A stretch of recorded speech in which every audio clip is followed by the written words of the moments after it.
بسم اللہ الرحمن الرحیم، الحمدللہ رب العالمین، الصلاۃ والسلام علی حبیبہ محمد وآلہ وعترتہ وأہل بیتہ وازواجہ وصحبہ وبارک وسلم۔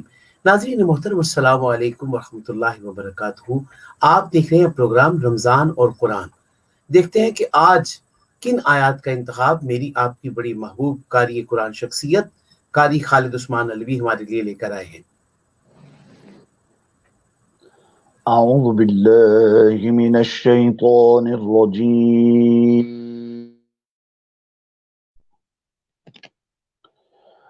بسم اللہ الرحمن الرحیم۔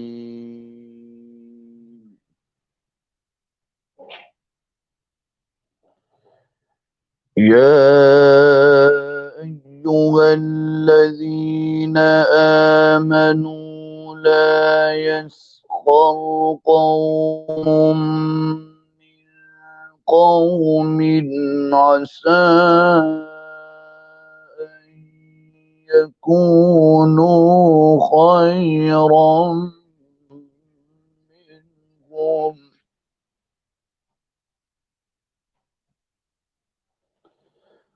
ولا نساء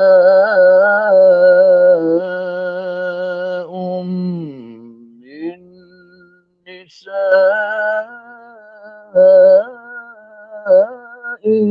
عسى أن يكن خيرا منهن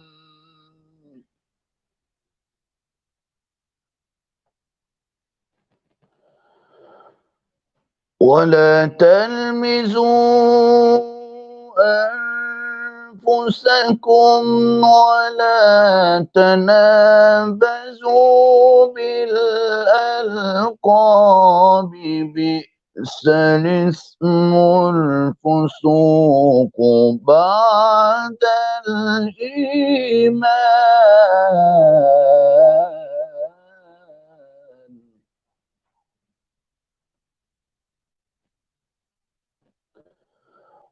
ومن لم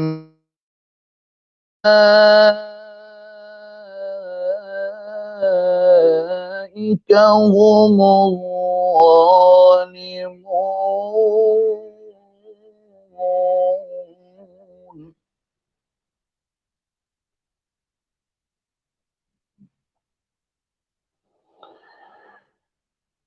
يا أيها الذين آمنوا اجتنبوا كثيرا من الظن إن بعض الظن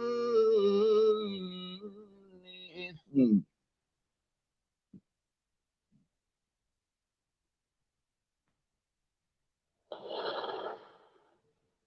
ولا تجسسوا ولا يغتب بعضكم بعضا أيحب أحدكم أن يأكل لحم أخيه ميتا فكرهتموه، اتقوا الله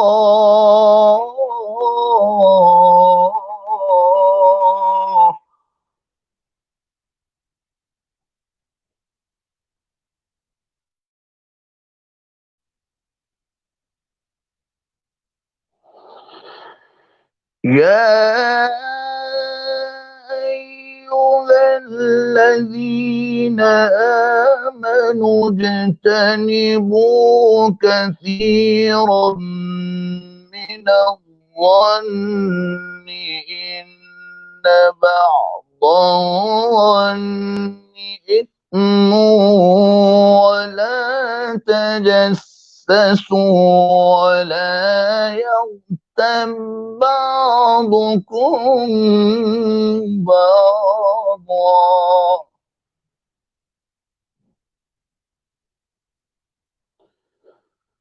أيحب أحدكم أن يأكل لحم أخيه ميتا فكرهتموه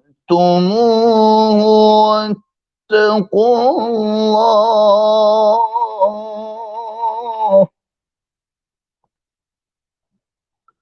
إن الله تواب رحيم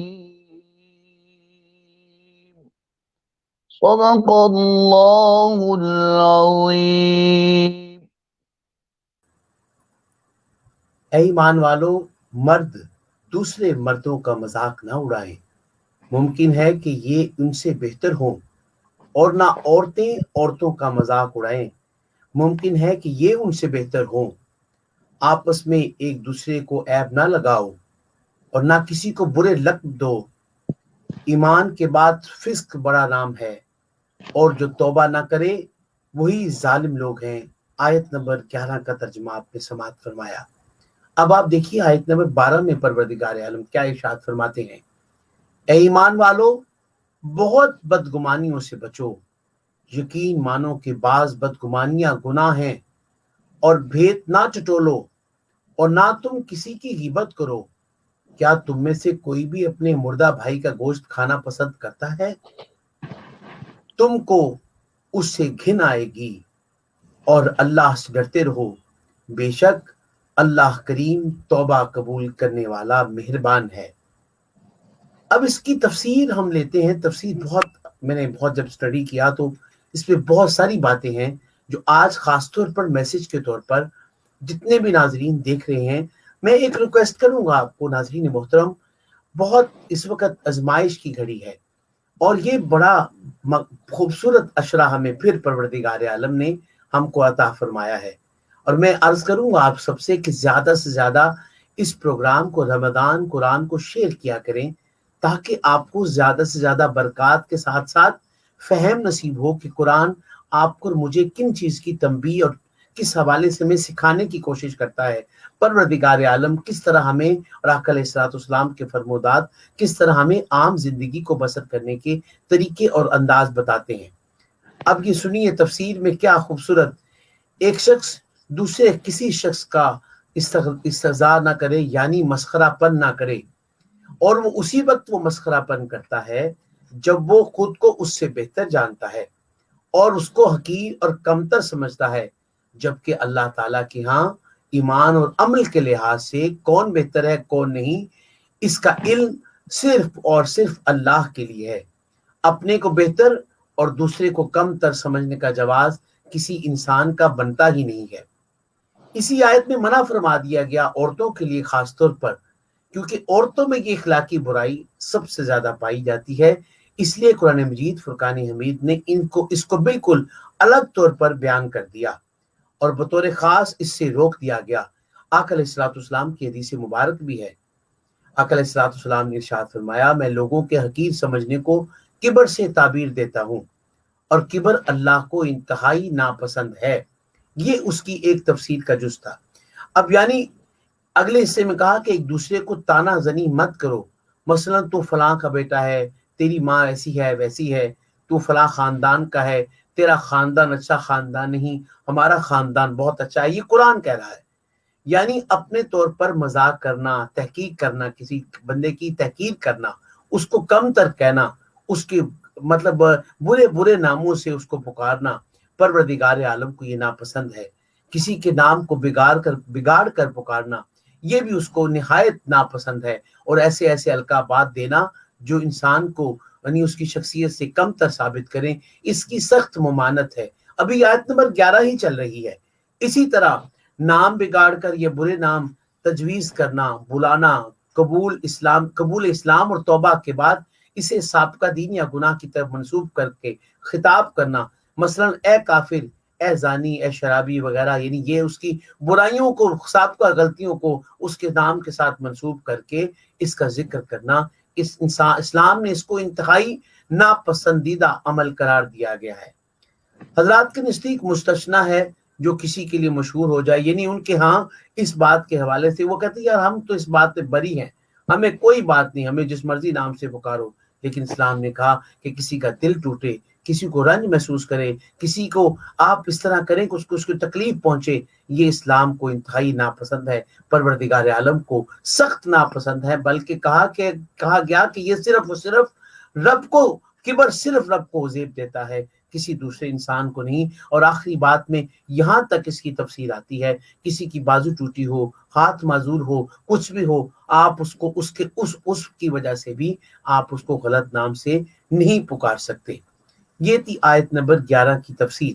اب دیکھتے ہیں کہ 12 نمبر آیت اس کے حوالے سے پروردگار عالم نے ترجمہ تو آپ نے سماعت کیا، کیونکہ یہ تھوڑی تفسیر لمبی ہے، بڑی جلدی سے میں اس کو پڑھتا ہوں.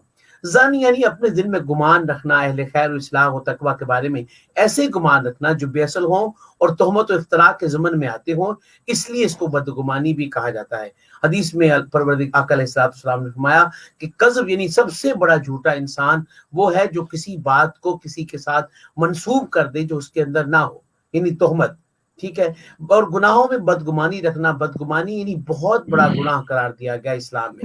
اس کی دوسرے حصے میں چلتے ہیں. دوسرے حصے میں آتا ہے کسی کے بارے میں ٹو لگانا، کسی خامی کو تلاش کرنا، پھر اس کی خامی کو تلاش کرنے کے بعد اسے بدنام کرنا، تجسس کرنا، یہ بھی منع کیا گیا ہے. حدیث مبارک میں اس حوالے سے بھی ارشاد فرمایا گیا کہ اگر کسی کی خامی اور کوتاہی کو تمہارے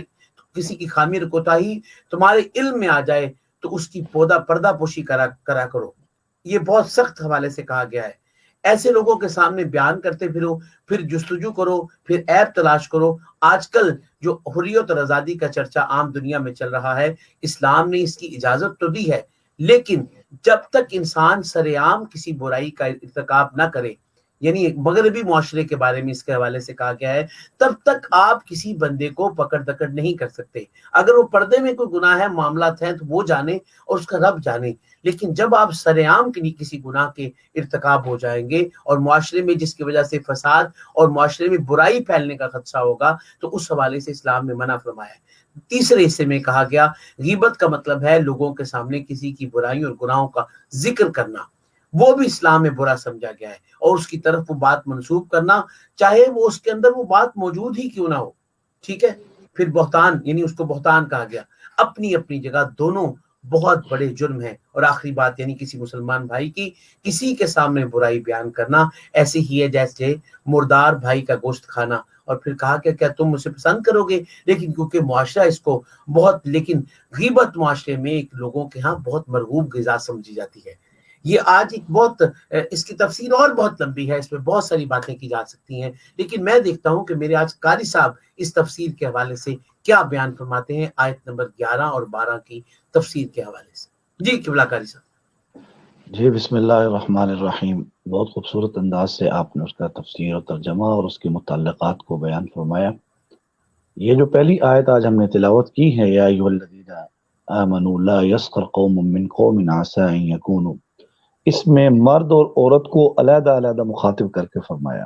جی آپ نے قرآن کا انداز دیکھا ہوگا کہ جب اللہ تعالیٰ کسی قانون کو بیان فرماتے ہیں، کسی بات کو بیان فرماتے ہیں، تو کلیتاً کہتے ہیں کہ یہ کام کرو. جیسے وَأَقِیمُوا الصَّلَاةَ وَآتُوا الزَّکَاةَ، تو یہاں پر یہ نہیں کہا کہ عورتیں اپنی علیحدہ نماز قائم کریں، جی مرد اپنی علیحدہ کریں، زکوٰۃ وہ علیحدہ دیں. یعنی کلی طور پر جو بھی یہ کلمہ سب کے لیے محمدی اجماعی پڑھنے والا ہے، جی اجماعی طور پر اللہ تعالیٰ نے اجتماعی طور پر اس کو کیا کیا ہے، سب کو حکم کہہ دیا. دیا. جی لیکن بالکل. یہ ایک قرآن پاک کی ایک ایسی آیت ہے، خوبصورت آیت ہے دیگر آیات میں سے، کہ جس میں اللہ تعالیٰ نے پہلے مردوں کو مخاطب فرمایا، منہم کے بالکل منہم، ٹھیک، بالکل ان میں ٹھیک، سے کوئی ایک دوسرے کا تمسخر نہ اڑائیں. پھر بالکل فرمایا ٹھیک. منہن، پھر مؤنث کے صیغوں کو استعمال فرما کر پھر آپ نے فرمایا کہ ان میں سے کوئی ایک دوسرے کی تمسخر نہ کریں. بالکل ٹھیک. مفسرین نے یہاں پر ایک اور بڑی اچھی بات لکھی ہے کہ یہ آیت نازل کب ہوئی. نبی کریم صلی اللہ علیہ وآلہ وسلم کی تمام ازواج مطہرات امہات المؤمنین، امت کی مائیں، ان کا درجہ تو کائنات میں سب سے اونچا اور اعلیٰ ہے، جیسا ہم نے پیچھے کیا بات. پروگرام بھی کیا کہ جس میں اللہ نے خود یہ اسٹیٹ لستن کاحد من النساء، اے نبی کی عورتوں کائنات میں تمہاری جیسی عورتیں ہیں ہی نہیں. یعنی یہ سب اللہ سے افضل اور اعلیٰ ہیں ہر اعتبار سے. حضرت صفیہ رضی اللہ تعالی عنہا جو ہماری ماں ہیں، نبی صلی اللہ علیہ وآلہ وسلم کی زوجہ ہیں، ان کا قد جو ہے وہ تھوڑا سا پست تھا. اس پست قد ہونے کی وجہ سے کچھ لوگوں نے آپس میں ایک دوسرے کے ساتھ تمسخر کیا، اور وہ کون لوگ تھے؟ وہ عورتیں تھیں. اللہ تعالیٰ نے اسی وجہ سے یہاں پر کلیتاً ان کو ارشاد فرمایا کہ وَلَا نِسَاءٌ مِّن نِسَاءٍ عَسَىٰ أَن يَكُنَّ خَيْرًا مِّنْهُنَّ. اس لیے کچھ عورتیں جو ہیں، مرد بھی ایک دوسرے کا نہ کریں، عورتیں بھی نہ کریں، اور وہ تو پھر ہیں ہی امہات المؤمنین میں سے. اب یہ کہنا، کسی کے قد پہ بات کرنا، کسی کے ہاتھ پہ بات کرنا، کسی کی آنکھ پہ بات کرنا، کسی کے چہرے پہ بات کرنا، یہ تمسخر، کوئی ایک چیز کا پکڑ لینا، یا کسی کی کمزوری کو پکڑ لینا، اس کی کوئی خاندانی کمزوری ہو، اس کی طبیعت، کوئی ایسی طبیعت کے اندر ایسی کوئی کمزوری ہو، اخلاقی کمزوری ہو، اور اس کا مذاق چند لوگوں کے اندر اڑا کر اس کو اپنا کمینہ پن ظاہر کر کے اور اگلے آدمی کو مغلوب کرنے کی کوشش کرنا، اس سے قرآن نے منع فرمایا. پھر آگے کیا فرمایا؟ وَلَا تَلْمِزُوا أَنفُسَكُمْ وَلَا تَنَابَزُوا بِالْأَلْقَابِ. اور پیچھے جو آپ نے خَيْرًا مِّنْهُمْ اور مِّنْهُنْ ہے، اس کا کیا مطلب ہے؟ اس کا مطلب یہ ہے کہ دیکھو، وہ ظاہری طور پر تو ہو سکتا ہے اس کے کپڑے پھٹے ہوئے ہوں، ہو سکتا ہے وہ ایک آنکھ سے بیچارہ معذور ہو، ایک کان سے معذور ہو، لیکن آپ کو کیا پتا کہ اللہ کے ہاں وہ کتنا زیادہ محبوب ہے. مجھے یہاں پر شیخ سعدی رحمۃ اللہ علیہ کی ایک بات یاد آئی. کہا گیا کہ اس کا سب سے بہترین علم صرف اللہ کو ہے. جی بے شک بے شک بے شک. دیکھیں، کسی شخص کے پاس یہ مدنی بھائی، شہزاد بھائی، یہ اتھارٹی نہیں ہے کہ ایک آدمی نماز نہیں پڑھتا اور وہ یہ کہے کہ جنتی ہے، اور یہ اتھارٹی بھی کسی کے پاس نہیں ہے کہ کوئی آدمی نماز پڑھ رہا ہے اور اس کو وہ یہ کہے کہ جنتی ہے. کیا پتہ اس کی نماز مقبول نہ ہو سکتا ہے اس کا کوئی عمل ایسا مخفی ہو.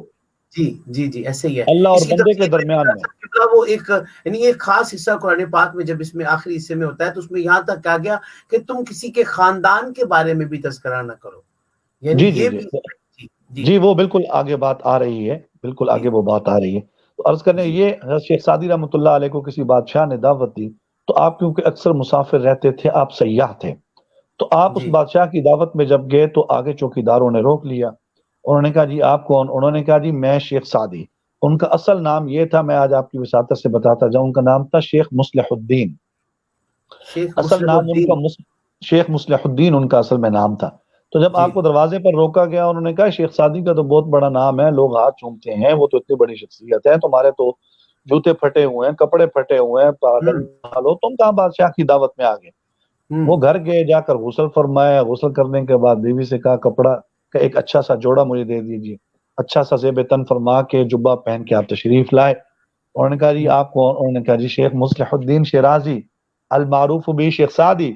انہوں نے کہا جی اچھا. انہوں نے کہا جی جناب تشریف لائے. وہ پہلے بھی ایک آدمی آیا تھا، وہ تو جھوٹ بول کر چلا گیا، اور یہ ہے شیخ سعدی. اب ظاہر کو دیکھا، بلایا، بادشاہ کو پتہ چلا شیخ مصلح الدین تشریف لائے ہیں، اور شیخ کو دعوت دی اور اپنے پاس بٹھایا. اپنے پہلو میں بٹھا کر سب سے پہلا کھانا جب سرو کیا گیا تو شیخ کی بارگاہ میں رکھا گیا.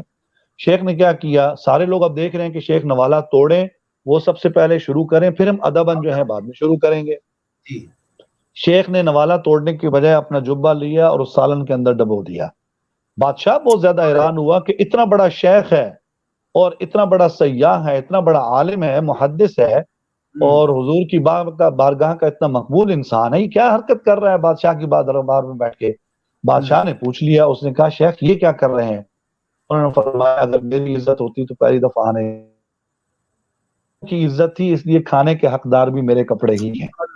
تو یہ اللہ کو پتا ہے، یہ اللہ کو پتا ہے کہ کون اس کی بارگاہ میں مقبول ہے. تو کسی کا ظاہر دیکھ کر، کسی کے کپڑے دیکھ کر یہ بات نہیں کرنی چاہیے. آگے کیا فرمایا؟ وَلَا تَلْمِزُوا أَنفُسَكُمْ وَلَا تَنَابَزُوا بِالْأَلْقَابِ. برے الفاظ سے القاب سے مت پکارو. اس میں نبی کریم صلی اللہ علیہ وسلم نے بھی کچھ الفاظ بیان فرمائے ہیں، جیسے آپ نے فرمایا یا ذل اذنین، اے دو کانوں والے. اب ہر آدمی کے دو کان ہیں. آپ نے کئی دفعہ ازراہ محبت کسی کو فرمایا او بھائی دو آنکھوں والے بات سن. یعنی بعض دفعہ حضور صلی اللہ علیہ وسلم کی شخصیت کو لوگ یوں سمجھتے ہیں کہ شاید حضور صلی اللہ علیہ وسلم ہر وقت شاید غصے میں رہتے تھے. نہیں بھائی، حضور صلی اللہ علیہ وسلم کا مسکرانے کا انداز جو شریعت کے خلاف ہوتی تھی اس کے اوپر صرف آپ کا سکوت ہوتا تھا، خاموشی ہوتی تھی، اس میں بھی غصے کا انداز ہوتا تھا. وگرنہ علماء اور مفسرین نے یہ بات لکھی ہے کہ نبی کریم صلی اللہ علیہ وسلم کا چہرہ مبارک ایسا تھا کہ ہر وقت ایسے لگتا تھا آپ مسکرا رہے ہیں، اس لیے تو آپ نے فرمایا کہ مسکرانا بھی صدقہ ہے، مسکرانا بھی صدقہ ہے۔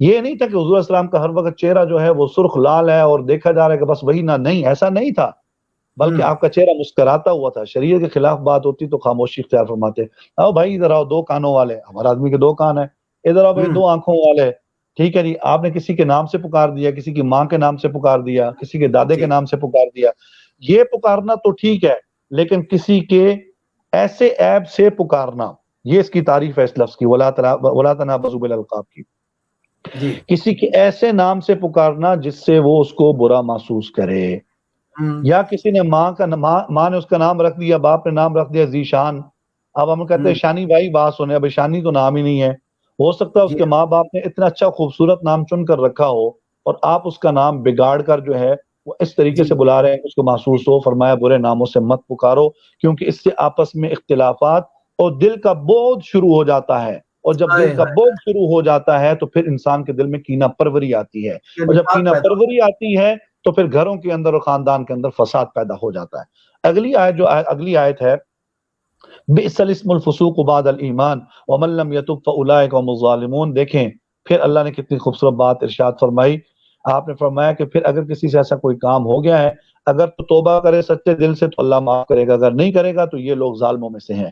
اگلی آیت جو ہے یا ایھا الذین آمنوا اجتنبوا کثیرا من الظن، کہ کیا ہے نبی صلی اللہ علیہ وسلم کی، میں چاہوں گا کہ کیونکہ یہ موضوع کیونکہ میں بہت وضاحت کے ساتھ اس پہ اب بات آپ سے لینا چاہتا ہوں، وقت کیونکہ ہمارا تقریباً 1 منٹ 20 منٹ سے زیادہ ہو چکا ہے، میں چاہتا ہوں کہ یہ کیونکہ آج سورہ نساء کی آیت، آج بھی آپ نے مجھے اب سمجھ آئی کہ آپ سورہ حجرات کی جو آیت کا انتخاب آج بھی آپ نے کیا، اس کی وجہ کیا تھی، اب مجھے سمجھ آئی ہے کہ اس کی وجہ کیا ہے۔ لیکن میں عرض کرنا چاہوں گا کیونکہ یہ اتنا مختصر موضوع نہیں ہے کہ اس کو اسی سیشن میں کمپلیٹ کر لیا جائے، تو میں چاہوں گا کہ جملے کی اگر اجازت دیں آپ، صرف ایک جملے کی، میں جی بسم اللہ، آپ صرف ایک جملہ، پھر شاید وہ میرے ذہن سے نہ نکل جائے۔ بزرگوں اور مفسرین نے یہ لکھا، آپ کی بات کو سیکنڈ کر رہا ہوں کہ کتنا اہم ہے، آپ نے فرمایا کہ ملت اسلامیہ کے مرض کا علاج ہے سورۃ الحجرات۔ اللہ اکبر، اللہ اکبر، کیا کہنے ملت اسلامیہ کے مرض کا علاج ہے سورۃ الحجرات، جو پڑھ لے اس کو دل سے۔ اللہ اکبر، اللہ اکبر، جی آپ فرمائیے۔ بالکل ٹھیک، بالکل میں بالکل قاری صاحب قبلہ، میں کیونکہ میں نے جب اس کو آپ کی آیات کو جب آپ پڑھ رہے تھے تو میں جب ترجمے کی طرف گیا تو مجھے اب سمجھ آئی کہ اس میں کیا کچھ ابھی باقی ہے۔ تو ناظرین محترم، ہم اس کو آج یہیں پہ روک رہے ہیں، لیکن چاہیں گے یہ کہ آپ اس کا دوسرا پارٹ جو کل ہم پیش کریں گے، کل ہم تلاوت نہیں بلکہ اس کی تفسیر پہ ہی بات کی جائے گی، تو میں قاری صاحب سے عرض کروں گا کہ کل تفسیر کے ساتھ آپ سے ہم تفصیل کے ساتھ اس کی تفسیر کے اوپر آپ سے بات ہوگی۔ پروردگار عالم سے توبہ کرتے ہیں ہمارے کوئی لفظوں میں بات کرنے میں، بیان کرنے میں کوئی کوتاہی ہوئی ہو، اللہ پاک میری اور آپ کی ان غلطیوں کو، کوتاہیوں کو معاف فرمائے، اور اس ماہ مبارک کی برکات مجھے اور قاری صاحب کو اور ہماری پوری ٹیم کو اپنی خاص عنایات کے ساتھ عطا فرمائے۔ والسلام ورحمۃ اللہ وبرکاتہ۔ یا رسول اللہ صلوات